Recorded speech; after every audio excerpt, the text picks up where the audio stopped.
tout le monde, bienvenue sur Objectif Autonomie.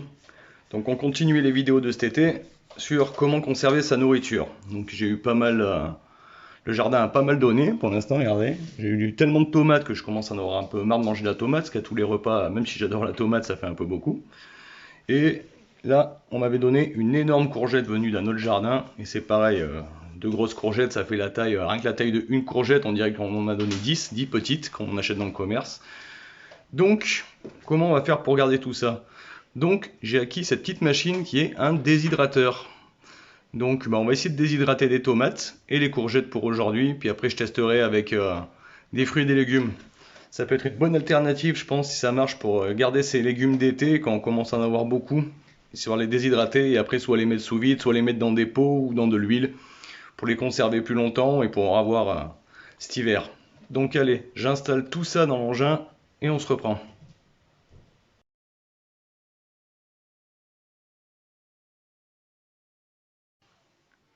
Bon, ça y est, on a rempli l'engin. D'après ce que j'ai lu sur le manuel, on va le mettre à 52 degrés. On met l'engin en route. Et c'est parti pour quelques heures. Je sais pas si ça s'entend bien la vidéo, mais ça fait un petit bruit de soufflerie. Voilà, on va essayer. Hop. 3 rangées de tomates, 2 rangées de courgettes. Et on se retrouve dans quelques heures pour voir le résultat. Bon, nous voilà le lendemain. Pour les courgettes, ça a bien marché en 12 heures. Et les tomates, pour les plus grosses, il a fallu compter 24 heures. Mais comme vous voyez, ça a quand même bien rapetissé avec un effet, ce qu'on voit bien. Ça fait de la belle tomate séchée, quoi. Comme ça à conserver, pour remettre dans les plats pour la suite. Pareil ça, compteur. Regardez ça. Regardez la courgette. Hop, des tout petits bouts par rapport à ce qu'on avait mis. Ça, je vais en faire des paquets pour ça fera des pour mettre dans la soupe l'hiver. Ça fera pas mal. Ou dans des plats en sauce, des choses comme ça. Allez, on passe aux fruits pour le moment. Alors, nous voilà avec les fruits. Alors, pour cette fournée, on va essayer des pommes, des citrons.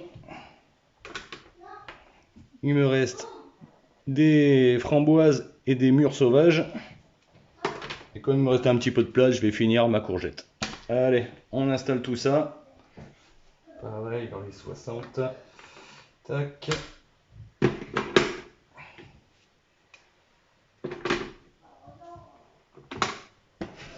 Et c'est reparti.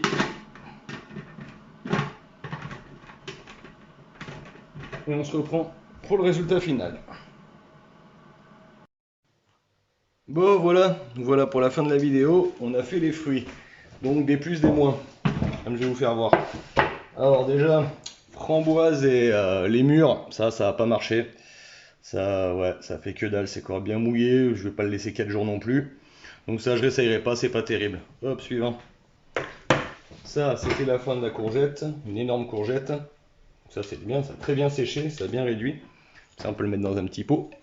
Que je rajouterai sûrement dans des petits pots pour faire des soupes. J'essaierai de dessécher autre chose pour l'hiver, faire des petits bouillons, des choses comme ça, que ça rajoute des légumes d'été dans la soupe, courgettes, carottes, enfin même si carottes on en trouve toute l'année, mais j'essaierai de faire des petits mélanges tout prêts et me les mettre sous vide.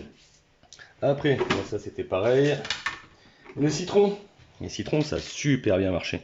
On le voit là, ça c'est pareil. À mettre dans le futur, je sais pas encore dans quoi je vais le mettre, mais le citron c'est concluant. Peut-être dans le kéfir ou des choses comme ça, ou dans des plats style un peu maghrébin avec du citron. Normalement c'est du citron confit, mais déjà j'essaierai avec ça, voir ce que ça donne.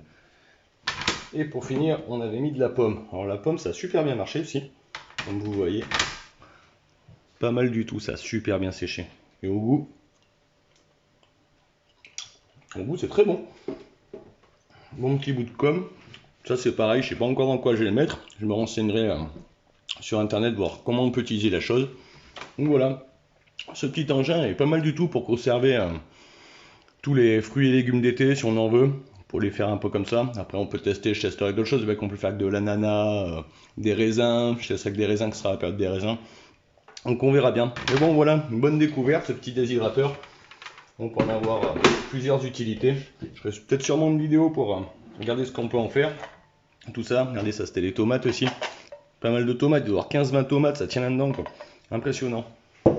Donc voilà, j'espère vous avoir fait découvrir quelque chose, une nouvelle manière, une manière de plus surtout de conserver sa nourriture pour la maison.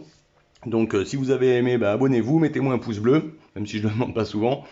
Puis je vous dis à bientôt pour la prochaine vidéo qui sera, je sais pas encore sur quoi, soit la lactofermentation, soit sur les aliments, sur les trucs pour garder sous vide ou pour les kits de toilettes minimalistes aussi qui peut très bien servir. Allez, d'ici là je vous dis à la prochaine, prenez soin de vous, à plus!